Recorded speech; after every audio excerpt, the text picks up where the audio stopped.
This is garage door on here.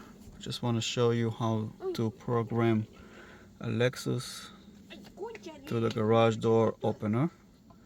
So you press on this button and this one, so 1 and 3 all together, and you wait until it's gonna blink. Okay, now you press the first button, or the button that you choose along with the clicker button that you choose, all same time. 1, 2, 3. The door is gonna close, that's fine. Okay, now it's like that. You need to go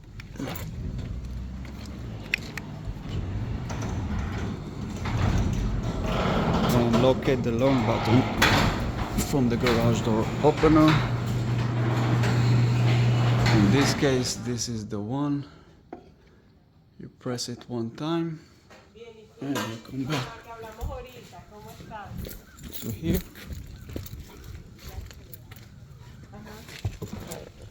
And this is the button that we choose.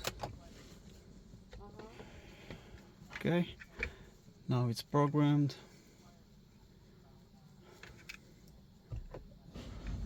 And the door is closed. Simple.